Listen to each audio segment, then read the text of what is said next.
സ്നേഹമുള്ളവരെ, വിശ്വാസം എന്നുള്ളത് വാക്കുകളുടെ വാചാലതയല്ല, അത് കാലുകളുടെ ഉറപ്പും മനസ്സിൻ്റെ കരുത്തും നിശ്ചയദാർഢ്യവുമാണ്. ഇങ്ങനെ വിശ്വാസത്തിൻ്റെ ഉയർന്ന തലത്തിൽ വ്യാപരിക്കുന്ന അനേകം ആത്മായ മിഷണറിമാരുണ്ട്. ഇത്തരത്തിലുള്ള ഒരു ആത്മായ മിഷണറി ആംഗോളയിലെ മാനുവൽ ടി അൽമേഡ ഈയിടെ ലയോ മാർപ്പാപ്പയെ സന്ദർശിച്ചു. അദ്ദേഹം കഴിഞ്ഞ 35 വർഷങ്ങളായി 10,000-കണക്കിന് കിലോമീറ്ററുകൾ സഞ്ചരിച്ച് ആംഗോളയുടെ ഉൾഗ്രാമങ്ങളിൽ സുവിശേഷം അറിയിക്കുന്ന ആളാണ്.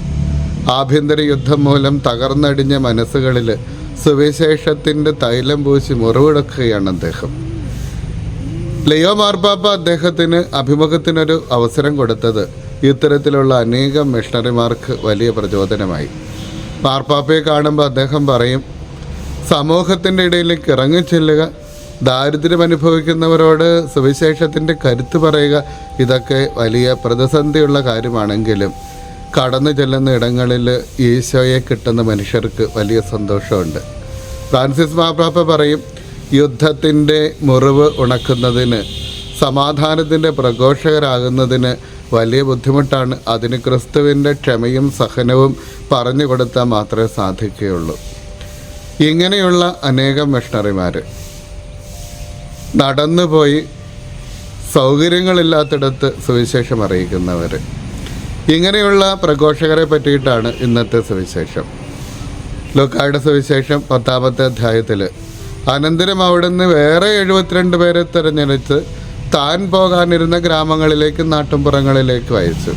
ഒന്നാമതായിട്ട് യേശു എവിടേക്കെങ്കിലും ഒന്നും അല്ല പറഞ്ഞു വിടുന്നത്, താൻ പോകാനിരിക്കുന്നിടത്തിലേക്ക്. അതായത് സുവിശേഷത്തിന് മുന്നോടിയായി, യേശുവിന് സ്വയമായിട്ട് ചെല്ലുന്നതിന് മുന്നോടിയായി അവിടെ നയിക്കുകയാണ്. സ്നാപക യോഹന്നാനെ ലോകത്തിലേക്ക് അയച്ച് യേശുവിന് വേണ്ടിയിട്ട് ദൈവം വഴിയൊരുക്കിയതുപോലെ ഇതാ ഇവിടെ ഇവരെ അയക്കുകയാണ്. ഇവർ ചെയ്യേണ്ടത് ക്രിസ്തുവിന് വേണ്ടിയിട്ട് ആളുകളെ ഒരുക്കുക, നിലം വൃത്തിയാക്കുക എന്നുള്ളത്. വിതയ്ക്കുന്നതിന് മുൻപ്, വിത്ത് വിതയ്ക്കുന്നതിന് മുൻപ് നിലം വൃത്തിയാക്കുന്ന ഉത്തരവാദിത്വമാണ് അവർക്കുണ്ടായിരുന്നത്. മറ്റൊരു പ്രധാനപ്പെട്ട പ്രത്യേകത, അവരെ ഒറ്റയ്ക്കല്ല അയക്കുന്നത്, പിന്നെയോ ഈ 2 പേരായിട്ട് അവരെ അയക്കുന്നത്. 72 പേരെ ഒറ്റയ്ക്കൊറ്റയ്ക്ക് അയച്ചാൽ 72 ഗ്രാമങ്ങളിലെത്താം. പക്ഷേ അവിടുന്ന് 36 ഇടങ്ങളിലേക്ക് പറഞ്ഞു വിടുന്നുള്ളൂ. ദൈവം വിചാരിക്കുന്നത് കൂട്ട് വേണമെന്നുള്ളത്.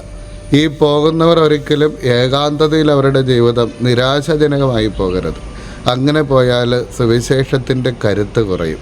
അതുകൊണ്ട് തന്നെയും അവർക്ക് കൂട്ടുവേണം. ഈ 2 പേരായിട്ട് അയക്കുമ്പോൾ ഒരാളുടെ വിശ്വാസം ക്ഷയിച്ചാൽ മറ്റൊരാൾക്ക് താങ്ങാൻ പറ്റും, ഒരാൾ വീഴുമ്പോൾ മറ്റൊരാൾക്ക് എഴുന്നേൽപ്പിക്കാൻ പറ്റും, ഒരാൾ ഏതെങ്കിലും തരത്തിൽ വീണുപോയാൽ, ഏതെങ്കിലും തരത്തിൽ തീഷ്ണത പോയാൽ അയാളെ പിടിച്ച് എഴുന്നേൽപ്പിക്കാൻ വേണ്ടി കൂടെ ഒരാളുണ്ടാകണം. നമ്മുടെ ദൈവം അങ്ങനെ ചിന്തിക്കുന്നയാൾ, എപ്പോഴും കൂട്ടിനെ പറ്റി ചിന്തിക്കുന്ന ആൾ. നമ്മുടെ ദൈവം അങ്ങനെ ചിന്തിക്കാൻ കാരണം ദൈവം ഒറ്റയാനല്ല എന്നുള്ളതാണ്. ലിയോ ടോൾസ്റ്റോയിയുടെ ഒരു കഥയിൽ ഇങ്ങനെ സന്യാസിമാർ പ്രാർത്ഥിക്കുന്നുണ്ട്, ദൈവമേ അങ്ങ് 3 ഞങ്ങൾ 3 കരുണ അരുക്കണമേ, അങ്ങ് 3 ഞങ്ങൾ 3 കരുണ അരുക്കണമേ. ആദത്തിന് ദൈവം ഹവ്വായെ കൂട്ടുകൊടുക്കുന്നുണ്ട്, ദൈവം അബ്രാഹത്തിന് സാറായെ കൂട്ടുകൊടുക്കുന്നുണ്ട്. ഇങ്ങനെ എല്ലാവർക്കും കൂട്ടുകൊടുക്കുന്ന ദൈവം. പ്രത്യേകിച്ച് നമ്മൾ തോബിത്തിൻ്റെ പുസ്തകം 5-ാമത്തെ അധ്യായത്തിൽ വായിക്കുന്നത് പോലെ തോബിയാസിന് റപ്പായേൽ മാലാഖ കൂട്ടായിട്ട് പോകുന്നുണ്ട്. റപ്പായേൽ മാലാഖ തോബിയാസിനെ സംരക്ഷിക്കുന്നുണ്ട്. ഇങ്ങനെ ഒറ്റയ്ക്കല്ല സുവിശേഷ പ്രഘോഷണം നടത്തേണ്ടത്. ഈ 2 പേരെന്നുള്ളതിൻ്റെ വിദൂരമായിട്ടുള്ള ഒരു സൂചന കുടുംബങ്ങൾ നടത്തേണ്ട സുവിശേഷ പ്രഘോഷണത്തെ പറ്റിയിട്ടാണ്.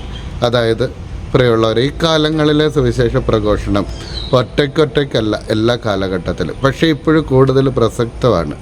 ചില സ്ഥലങ്ങളിലൊക്കെയും വടക്കേന്ത്യൻ മേഖലകളിൽ സുവിശേഷ പ്രഘോഷണത്തിന് വൈദികർക്കോ സന്യസ്തർക്കോ ഒന്നും ചെല്ലാൻ പറ്റാത്ത സ്ഥലങ്ങളിൽ അവിടെ കുടുംബങ്ങളെ കൊണ്ടുപോയി, ക്രിസ്തീയ കുടുംബങ്ങളെ കൊണ്ടുപോയി താമസിപ്പിച്ച് അങ്ങനെ ക്രിസ്തീയ കുടുംബങ്ങളുടെ ജീവിതം കണ്ടിട്ട് ആളുകൾ സഭയിലേക്ക് വരുന്ന രീതികളൊക്കെ ഉണ്ടായിരുന്നു.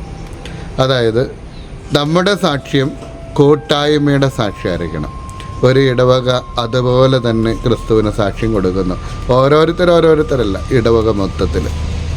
ഏറ്റവും പ്രധാനമായിട്ടും ഒരു കുടുംബം മൊത്തത്തിൽ ക്രിസ്തുവിന് സാക്ഷ്യം കൊടുക്കുമ്പോൾ ആ ചുറ്റുവട്ടത്തുള്ള കുടുംബങ്ങൾ വിചാരിക്കും, എന്തൊരു സമാധാനം, എന്തൊരു സന്തോഷം, ക്രിസ്തു ഉള്ളിടത്ത് ഇങ്ങനെയാണ്. ആദിമസഭയെ പറ്റിയിട്ട് പറയും, അവരുടെ ഇടയിലെ സ്നേഹം കണ്ടിട്ട് മറ്റുള്ളവർ അവരുടെ ഇടയിലേക്ക് അനുദിനം വന്നുകൊണ്ടിരുന്നു, അവരുടെ എണ്ണം വർദ്ധിച്ചുകൊണ്ടിരുന്നു എന്ന് നമ്മൾ വായിക്കുന്നത് അവിടെയാണ്. അതായത് നമ്മുടെ ഇടയിലെ കൂട്ടായ്മയാണ് ഏറ്റവും വലിയ സാക്ഷ്യം. അതാണ്. അതുകൊണ്ട് എന്താണ്, നിങ്ങൾ പോകുമ്പോൾ ഒന്നും നിങ്ങളുടെ കൂട്ടത്തിൽ കൊണ്ടുപോകേണ്ട. പിന്നെയോ ദൈവം നിങ്ങളെ സംരക്ഷിക്കും. ഈ സംരക്ഷിക്കുന്നത് മറ്റുള്ളവർ കാണുന്നതും ഈ സംരക്ഷണത്തിൽ നമ്മൾ സന്തോഷിക്കുന്നത് മറ്റുള്ളവർ കാണുന്നതുമാണത്രേ ഏറ്റവും വലിയ സുവിശേഷ പ്രഘോഷണം. ദൈവത്തിൽ പരിപൂർണമായിട്ടും ആശ്രയിക്കാൻ പഠിപ്പിക്കുകയാണ്. ദൈവം കൂടെയുണ്ട് എന്ന് പഠിപ്പിക്കലാണ് സുവിശേഷ പ്രഘോഷണത്തിൻ്റെ കാതലത. അതുകൊണ്ടാണ് ഈശോ പറയുന്നത്, ഒറ്റയ്ക്കല്ല നിങ്ങളാരും, പ്രഘോഷിക്കുമ്പോഴും ഒറ്റയ്ക്കല്ല, ജീവിക്കുമ്പോഴും ഒറ്റയ്ക്കല്ല, നിങ്ങൾക്ക് ഞാൻ മറ്റൊരു സഹായകൻ അയച്ചു തരും. ഈ സത്യാത്മാവ് വരുമ്പം നിങ്ങളെല്ലാ കാര്യങ്ങളും പഠിപ്പിക്കും. ഈ സത്യാത്മാവാണ് നമ്മളെ അനുദിനം മുന്നോട്ട് നയിക്കുന്നത്. സുവിശേഷ പ്രഘോഷണത്തിൻ്റെ കാതലും ഈ സത്യാത്മാവ് നമുക്ക് തരുന്ന ഈ കൂട്ടാണ്, ഈ നായകത്വമാണ്. സത്യാത്മാവ് നമ്മളെ നയിക്കുന്നതാണ്. അതിനാൽ തന്നെ പ്രിയമുള്ളവരെ, ഒറ്റപ്പെട്ട പ്രവൃത്തിയല്ല സുവിശേഷ പ്രഘോഷണം. അത് സഭയോട് ചേർന്ന് നിന്ന്, സഭയുമായിട്ട് ചേർന്ന് നിന്ന് പ്രവർത്തിക്കുന്നതാണ്. ഒറ്റപ്പെട്ട് നടക്കുന്നത് അതല്ല സുവിശേഷം പ്രഘോഷിക്കുക എന്ന് പറയുന്നത്. ദൈവത്തിൻ്റെ കൂടെയായിരുന്ന്, സഭയുടെ കൂടെയായിരുന്ന്, കുടുംബം ഒന്നാകെ സുവിശേഷത്തിന് സാക്ഷ്യം വഹിച്ചുള്ള ജീവിതമാണ്. അതാണ് വാക്കുകൾ കൊണ്ടല്ല, പിന്നെയോ വിശ്വാസത്തിൻ്റെ കരുത്ത്, പാദങ്ങളുടെ കരുത്തും മനസ്സിൻ്റെ കരുത്തും. ഏത് പ്രതികൂല സാഹചര്യങ്ങളിലും കുടുംബം ഒരുമിച്ച് നിന്ന് ഈ പ്രശ്നങ്ങളെ തരണം ചെയ്യുന്നതുമാണ് ഈ കാലഘട്ടത്തിലെ ഏറ്റവും വലിയ സുവിശേഷ പ്രഘോഷണം. വിദൂര നാടുകളിലേക്ക് പോയി വാക്കുകൾ കൊണ്ട് പ്രഘോഷിക്കുന്നതിനേക്കാളും ഇന്ന് ആവശ്യമായിട്ടുള്ളത് നമ്മൾ ജീവിക്കുന്ന ചുറ്റുപാടിൽ, നമ്മുടെ ഈ കേരളത്തിൽ നല്ല കുടുംബങ്ങൾ സൃഷ്ടിക്കപ്പെട്ട് ആ കുടുംബങ്ങൾ ക്രിസ്തുവിൻ്റെ സന്തോഷം അനുഭവിക്കുന്നത് മറ്റുള്ളവർ കണ്ട് അവരും ഇതിലേക്ക് കടന്നു വരുന്ന തരത്തിൽ സാക്ഷ്യത്തിൻ്റെ ജീവിതമാണ് ഈ കാലഘട്ടത്തിൽ ഇന്നിൻ്റെ സുവിശേഷ പ്രഘോഷണം. ഈ പ്രഘോഷണത്തിലേക്ക് കടന്നു വരാൻ നമുക്ക് എവർക്കും സാധിക്കട്ടെ എന്ന് പ്രാർത്ഥിക്കുന്നു, ആഗ്രഹിക്കുന്നു. ദൈവം നമ്മളെല്ലാവരെയും അനുഗ്രഹിക്കട്ടെ. ഡിജിറ്റൽ യുഗത്തിലെ സുവിശേഷ പ്രഘോഷണത്തിനും വചന പഠനത്തിനുമായി വചനവയൽ ഒരുക്കുന്ന ആപ്പ് ബിബ്ലിയ. www.biblia.in എന്ന സൈറ്റിലും പ്ലേ സ്റ്റോറിലും ബിബ്ലിയ ആപ്പ് ലഭിക്കുന്നതാണ്. ഉൽപ്പത്തി മുതൽ വെളിപാട് വരെ ഇംഗ്ലീഷിലും മലയാളത്തിലും ഒരു വർഷം കൊണ്ട് ബൈബിൾ മുഴുവനും വായിക്കുവാൻ സഹായിക്കുന്ന ബൈബിൾ നഴ്സറി, സഭയെ അടുത്തറിയുവാനുള്ള സഭാ കളരി, വിഷയാധിഷ്ഠിതമായി വീഡിയോകൾ ലഭിക്കുവാനും അപ്ലോഡ് ചെയ്യുവാനും സഹായിക്കുന്ന വീഡിയോ ഹബ്, വീഡിയോ ബുക്ക്, 3 ലക്ഷത്തിൽ പരം ചോദ്യോത്തരങ്ങളുടെ ശേഖരമുള്ള 250-ൽ പരം ഈ ബുക്കുകളുടെ പുസ്തകശാല, ഒരേ സമയം 100 കണക്കിന് ക്വിസ് മത്സരങ്ങൾ സംഘടിപ്പിക്കുവാൻ സഹായിക്കുന്ന ക്വിസ് പ്ലാറ്റ്ഫോം ദ ബാർ.